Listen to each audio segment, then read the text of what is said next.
છે કે જે તાજેતરની પરિસ્થિતિ છે એના સંદર્ભે રાજ્ય સરકાર દ્વારા હમણાં જ એક સૂચના આપવામાં આવી હતી. એ સંદર્ભે ખાસ કરીને જ્યારે કોઈ આકસ્મિક ઘટના બને કે યુદ્ધ જેવું વાતાવરણ થાય તો લોકોમાં કોઈ ગભરામણ ના થાય અથવા તો એવી પરિસ્થિતિ હોય ત્યારે લોકોએ કેવી રીતે સાવધાની વર્તવી, પોતાની સલામતી કેવી રીતે રાખવી અને એ દરમિયાન તંત્રએ શું કામગીરી કરવી.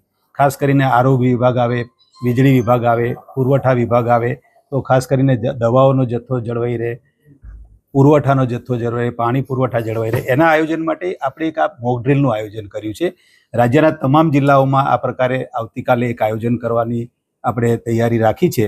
એના સંદર્ભે આપણા જિલ્લામાં 4 જે આમ તો મહેસાણા જિલ્લો કેટેગરી 3માં આવે છે, પણ ખાસ કરીને એવી જગ્યા હોય કે જ્યાં કોઈ આવો બનાવ બને તો જાહેર જીવન ઉપર સીધી વધારે અસર થાય એવા સ્થળો જેમ કે આપણે ધરોઈ ડેમ છે, દૂધસાગર ડેરી છે કે વડનગર છે અથવા તો મારુતિ પ્લાન્ટ બહુચરાજીમાં છે.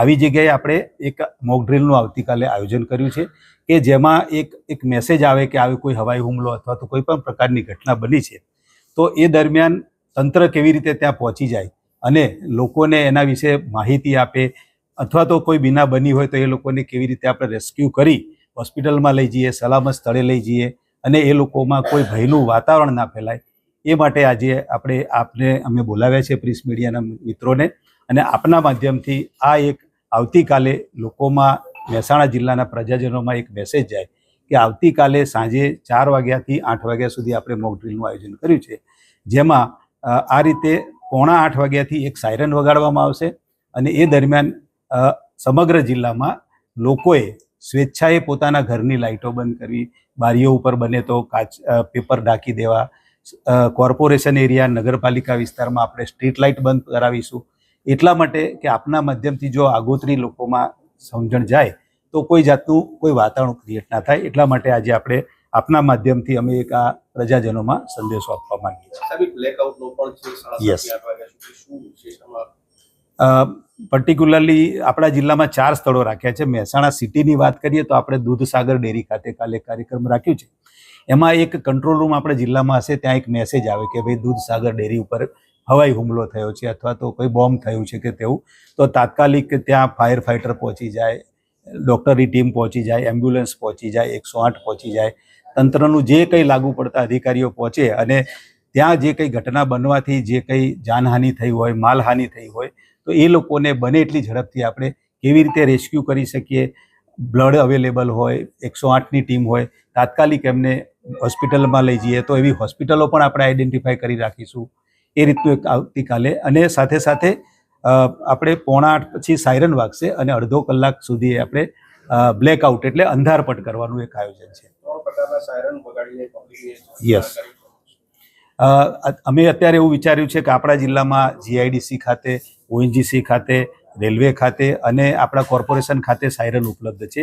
એક સાથે આ 4 જગ્યાએથી સાયરન વગાડવામાં આવશે. પહેલી સાયરન છે એકદમ સ્પીડથી વાગશે, પછી ઇન્ટરમીડિયેટ થોડી ધીમી વાગશે અને છેલ્લે પછી એક ધીમી વાગશે અને આખી પ્રક્રિયા પૂરી થશે એટલે એક બીજી સાયરન પણ વગાડવામાં આવશે. સર, ગ્રામ્ય વિસ્તારમાં કોઈ આયોજન કરો? ગ્રામ્ય વિસ્તારમાં પણ ખાસ કરીને બધા જ વિસ્તારોમાં આવરી લીધેલું છે આપણે આયોજન. એટલે સમગ્ર જિલ્લામાં એક બ્લેકઆઉટનું કાર્યક્રમ કરવામાં આવશે. એટલે ફરીથી આપના મીડિયાના મિત્રો મારફત અમે પ્રજાજનો સુધી આ મેસેજ કરવા માગીએ છીએ કે જસ્ટ આ એક પ્રકારનું આગોતરી તૈયારી, ભવિષ્યમાં આવી કોઈ ઘટના બને તો આપણે આપણી જાતને, આપણા જાનમાલને કેવી રીતે સલામત રાખવું એના માટે જ આ એક આપના મારફતે અમે માહિતી આપવા માંગીએ છીએ. પોલીસ વિભાગ દ્વારા કેવું કામગીરી કરવામાં આવશે, શું સતર્કતા? કલેક્ટર સાહેબે જે રીતે બ્રીફ કર્યું એટલે આવતીકાલે 4 થી 8:15ની વચ્ચે આ મોક ડ્રીલ જે છે એનું આયોજન કરવામાં આવ્યું છે. અને ડ્રીલ એટલે બેઝિકલી એક પ્રેક્ટિસ છે. એટલે મારે તમામ મહેસાણાના જે નાગરિક છે એમને અપીલ છે કે એટલે એને ગંભીરતાથી લે, કારણ કે કોઈ પણ એકચ્યુઅલ પરિસ્થિતિ જ્યારે ઊભી થશે ત્યારે એમને ખબર હોવી જોઈએ કે એમને તરત કઈ રીતે રિસ્પોન્ડ કરવું છે. એટલે જે બ્લેકઆઉટનું જે આયોજન છે, જે બધું છે એમાં તંત્ર તરફથી એટલે ખાલી સ્ટ્રીટ લાઇટ્સ ને બધું ઓફ કરવામાં આવશે. પ્રાઇવેટ જે ઘરો છે અને પ્રાઇવેટ જે બિલ્ડિંગ્સ છે એમાં એ જનતા ઉપર છે કે પોતાની રીતે જે બ્લેકઆઉટ કરે એ હવે બારી બારણા ઢાંકીને કરે અને લાઇટ્સ ઓફ કરીને કરે. પણ એ આખી પ્રક્રિયા જે છે એટલે એને ગંભીરતાથી લે કે કોઈ પણ દિવસે એટલે એકચ્યુઅલી એવું નિર્માણ થાય તો એમને ખબર હોય કે એમને કઈ રીતે રિસ્પોન્ડ કરવું છે. એટલે આખી પોલીસ તંત્ર જે છે એ ખડે પગે રહેશે. એટલે પોલીસ પેટ્રોલિંગ ને બધું જે વધારવામાં આવ્યું છે.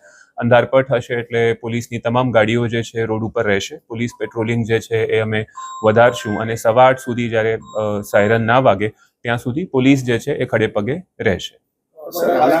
કોઈ મોબાઈલ નંબર કે એવું કંઈ ડિક્લેર કરવામાં આવ્યું હા, છે કે કંટ્રોલ emergency base ઉપર? હા કંટ્રોલ પોલીસનો control room number and even district level ઉપર જે કંટ્રોલ રૂમ જે છે એ નંબર પણ અમે અત્યારે શેર કરી દઈશું. મેડમ મોકડ્રીલ માટે કયા પ્રકારની તૈયારી કરી છે? જેવી રીતે કલેક્ટર સરે વાત કરી તો મોકડ્રીલની તૈયારી માટે સૌથી પહેલાં તો અમારે અહીંથી એક વીસીના માધ્યમથી એક બધાને જાણ કરવા માટે આવશે. એમાં અમારા બધા એચઓડી લાઈક અમારા ચૂંટાયેલા પ્રતિનિધિઓ તો એમાં છે જ, અને અમારા ગામે ગામ સરપંચશ્રીઓ છે, તલાટી અને વહીવટદારશ્રીઓ, અને સાથે સંકળાયેલા તાલુકા પંચાયતના આખા મહેકમ અને બધા તાલુકા વિકાસ અધિકારીશ્રીઓ. એની સિવાય અમારી હેલ્થની બધી ટીમ એ પણ એમાં રહેશે. એની સિવાય અમારા સ્કૂલના જેટલા બીઆરસી સીઆરસી છે તો એ માટે પણ ડીપીઓશ્રી અને ડીઓશ્રી એમાં ભાગ લેવાના રહેશે.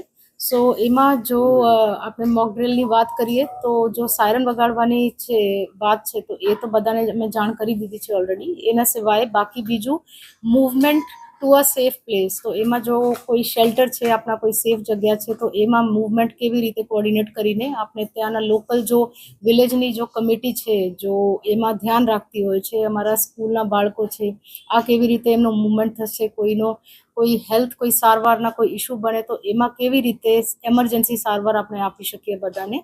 તો અને પછી એક પેનિક જેવી સ્થિતિ ના બને પણ લોકો સ્માર્ટલી આ સિચ્યુએશનને મેનેજ કરી શકે, તો આ માટે તૈયારી કરવામાં આવી રહી છે. 4 થી 5 જગ્યાએ જે મોકડ્રીલ કરવાની તે સિવાય અન્ય તાલુકાઓમાં પણ આવી રીતે થશે નથી કે ખાલી 5 સ્થળો પૂરતું છે? ત્યારે 5 સ્થળો. આ જો મેજર મોકડ્રીલ છે એ 5 સ્થળ ઉપર છે, અને એમાં ત્યાંના પ્રાંત અધિકારી શ્રી નોડલ છે, તો એમાં અમે અહીંથી કંટ્રોલ રૂમથી મોનિટર કરીશ.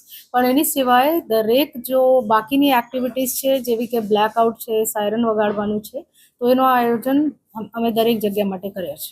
મેમ, ખાસ કરીને આ પરિસ્થિતિ આવી સર્જાય તો શાળા કોલેજોમાં કયા પ્રકારની જે છે તે તકેદારી રાખવા માટે કોઈ સૂચના અપાઈ છે કે કહેવામાં આવશે? અહીંથી આ સૂચના બધાને કરવામાં આવશે કે સપોઝ કોઈ એ પ્રકારનો આપણે જો મોકડ્રીલમાં અમે વાત કરીએ છીએ કે તમે એકવાર ઉપરથી ઇન્ફોર્મેશન મળે તો ઇમિડિયેટલી આપણે એક સેફ જગ્યા ઉપર બધાને લઈ જવાનું છે. પછી એમના સિવાય બીજું કોમ્યુનિકેશન કોઈ બ્રેકડાઉન હોય તો એમાં રેડિયો અથવા તો બાકી કેવી રીતે અમે કોમ્યુનિકેટ કરી શકીએ એની જવાબદારી. પછી આપણી સ્ટોક ટેકિંગ કે અમે બધું સ્ટોક અમારા તૈયાર છે, પુરવઠાનો છે અથવા તો હેલ્થના સ્ટોક છે એ. પછી મૂવમેન્ટ માટે રસ્તા કોઈ જો અવેલેબલ છે, જો ના હોય તો એનો ઓલ્ટરનેટ રસ્તા આપણે ઉપયોગ કરી શકીએ કે કેમ. આવી રીતે પછી એક કોઓર્ડિનેટેડ મૂવમેન્ટ પણ થાય અને લોકો વચ્ચે કોઈ ડરની વગર મૂવમેન્ટ હોય, તો એના માટે અમે તૈયારી કરી રહ્યા છીએ.